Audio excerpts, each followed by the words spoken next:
Salut, c'est Étienne Tremblay de la machine à mixer. Aujourd'hui, les amis, je vais vous parler d'un site web que j'ai découvert récemment qui m'a particulièrement impressionné. C'est un site web qui s'appelle Lalalai, qui est un site, dans le fond, qui utilise l'intelligence artificielle pour séparer la musique de l'instrumentation. Puis ça va même encore plus loin que ça.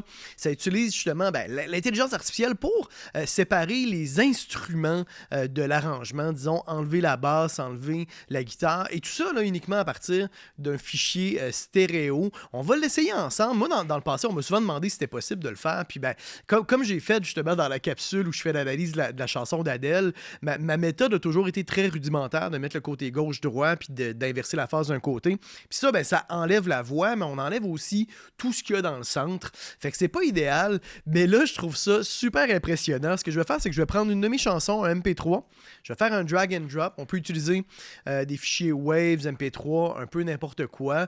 Là, c'est un rough mix, c'est pas un mix final. Puis là, j'utilise une de mes chansons, là, une chanson sur laquelle je suis en train de travailler pour éviter évidemment qu'on se fasse flaguer là, par les droits d'auteur là, sur YouTube.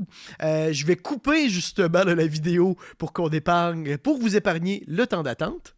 Le processing est complété. Puis là, comme vous voyez, on se retrouve avec la voix sur une piste. Là, c'est un preview, évidemment. Là. C'est un aperçu. On va l'écouter. Fait qu'on a des fois un petit peu des artefacts d'autres éléments. Mais là, encore une fois, il faut garder en tête que c'est à partir là, d'un mix stéréo. Là, hein, je trouve ça quand même déjà impressionnant que la voix soit extraite de façon si propre que ça.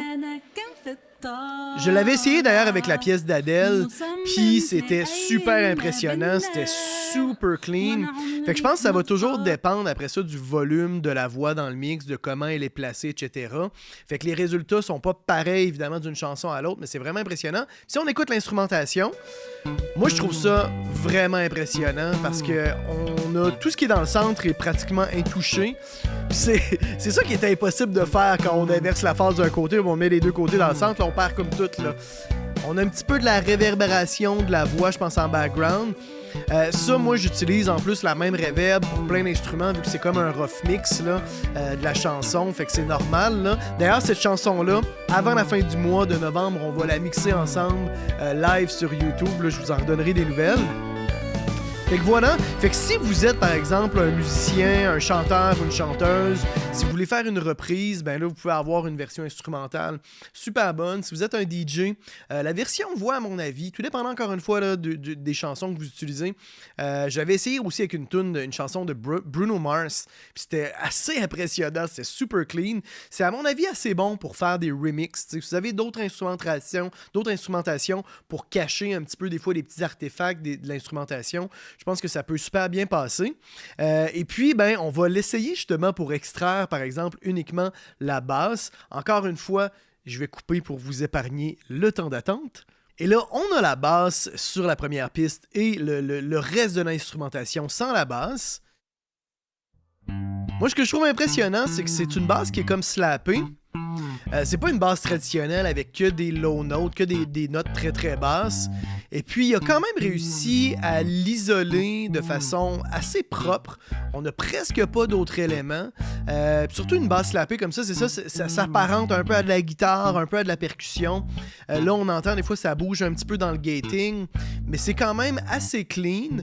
Si par exemple vous êtes beatmaker, c'est parfait pour vous faire des loops, pour aller chercher la ligne de basse uniquement, puis faire un remix si jamais vous voulez faire un remix. Si vous êtes bassiste puis vous voulez apprendre une chanson puis vous pratiquez dessus, là comme vous voyez on entend un petit peu les mids de la basse. Mais c'est quand même pas si pire. Encore une fois, faut garder en tête qu'il y a beaucoup d'éléments de mélanger ensemble dans le centre. Puis on n'a presque pas de basse.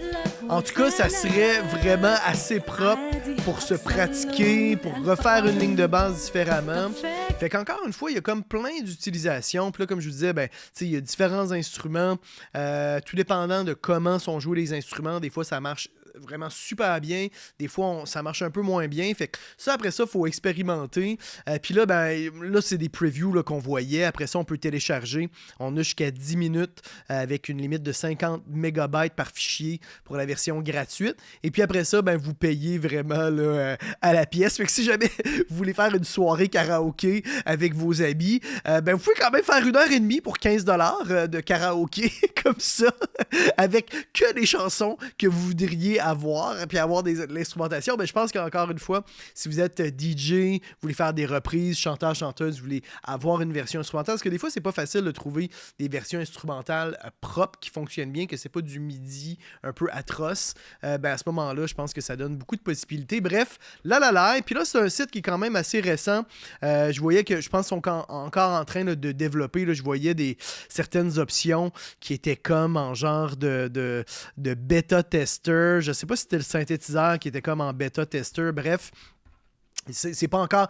Ça continue à évoluer, mais moi, je trouve ça super intéressant. Je trouve que c'est une belle utilisation là, de l'intelligence artificielle. Puis encore une fois, je ne savais pas que ça existait. Alors, j'ai été assez flabbergasté. Je serais curieux de connaître votre avis. Vous pouvez l'essayer, vous amuser avec ça. Puis revenez m'écrire en commentaire ce que vous en avez pensé. Je serais curieux de connaître votre opinion. Mettez un petit pouce bleu si vous avez apprécié cette vidéo. Abonnez-vous et cliquez sur la petite cloche pour être tenu au courant des nouvelles vidéos et des futurs live streams, parce qu'on a un live stream qui va s'en venir là, avant la fin du mois. Tenez-vous au courant et dans tous les cas, on se retrouve la semaine prochaine. C'est Étienne Tremblay pour La Machine à mixer.